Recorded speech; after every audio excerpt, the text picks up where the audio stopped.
So now let's play with the 45-degree slotted rulers. This is the 1.5 inch spacing.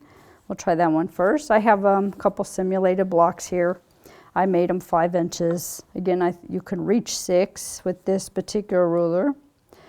So basically what I would do is probably start with this line, but as you can see, my block is so small that I could really start anywhere. So I'm going to come down, do my secure. Actually, I could start from either end, it doesn't matter. So pretend again that this is your ditch. This is a piece 4 patch, and I'm going down the ditch right now. Okay, these slots, again, line up on your line to verify you're straight. If I don't think I can eye it here, I might put a ruler line, draw a chalk line over here to make sure I get that darn straight, because remember, we're going to come back some point in time. So you want to be able to make sure, in fact, let's just do it.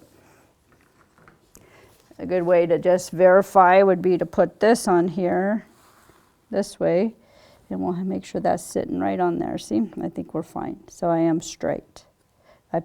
Okay, so if I'm happy with this placement, off I go. Now you might want to adjust where your start is. Like if I say, well, let's go for a little bit further down. So my first one is closer to this. I'm just going to approximate it. I'm not going to get real excited.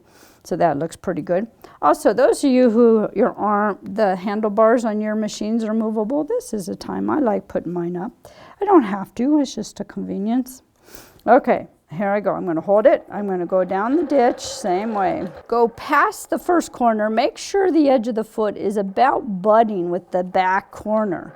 Otherwise, when you come out, you're not going to get a clean entry straight into the chute, okay? So I could have turned right here, but I would have had a little curved entry. So I came past it. See, I used that back edge. Go up, tap, come back.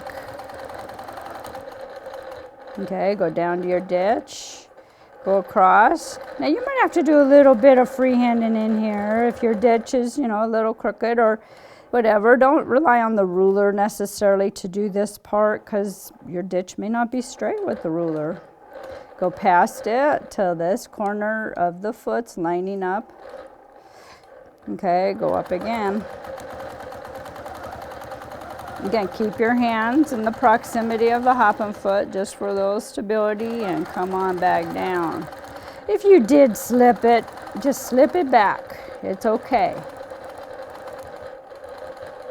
And then now I'm going to go to the ditch. I did find when I'm in this situation, because I have to move my ruler, obviously I cannot quilt there, I just put a little tap here. It tells me about where to stop, so I can, now I'm going to stitch in my ditch. And if I want to grab a stitch in the ditch ruler, I can. But for this little bit, I can usually get there without a ruler. Okay, I'm in the area of where it is. But I may not be exact, but I can adjust that later. So I'm going to line up again. I'm on there, looking good. I can do my little check with this ruler to make sure I got her straight. My other check that I tend to do is just to verify these are in the center of the previous slots. If these lines are tracking nice and straight, then I know I'm good. If they're crooked like that, obviously I know I'm not straight with the ruler. So that might be a quicker way to check alignment. All right, up we go.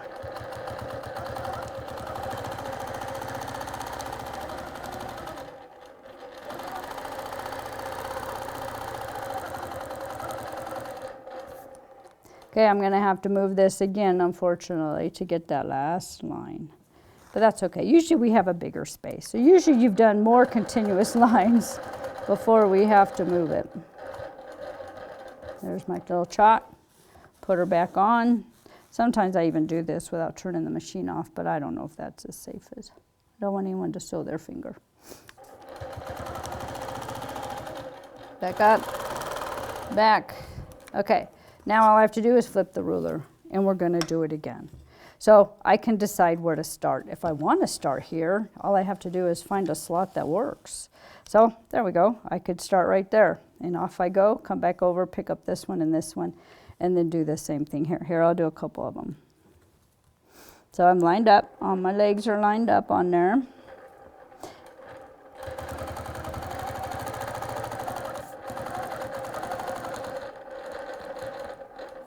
So if I want, I could go either direction first. Obviously, I'm not gonna have to go back, and I might even choose, instead of the ditch work, to just cut the thread and go that way. Your choice. Whoops, I wobbled, that was me. And go back down, lots of ditch in this one. Go now. I can't quite get by that little corner without going outside, so I am going to move it and go up. Let's see if that was enough. Off we go.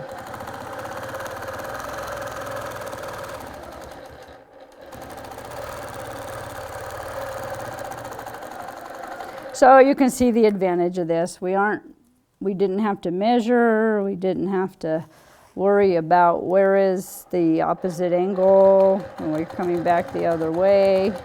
Just takes a lot of the guesswork out of cross hatching and also makes it very, very fast and accurate. And off we go. Now this was using the 1.5. Say you wanted very tight cross hatching, you wanted 3/4 inch. Just do it again using this ruler. I'd put these edge lines right over my previous stitching, and then I would just stitch it again in the slots like we just did, and that would give me 3/4 inch cross hatching. And that is the exact same thing you would do with the 2 inch. 2 inch cross hatching is wonderful for borders and big places, but sometimes you want a little smaller. So with our 2 inch, we do exactly the same process, but if you wanted to have 1 inch after you do the 2s, slide the ruler and go back, just like we did over on the other ruler. So these are our straight slotted rulers, and I hope you enjoy playing with them. But please, if you have feedback, let me know. We're always looking to improve our rulers, and you guys are the best experts out there on how we can do that. Stay in touch. Thanks.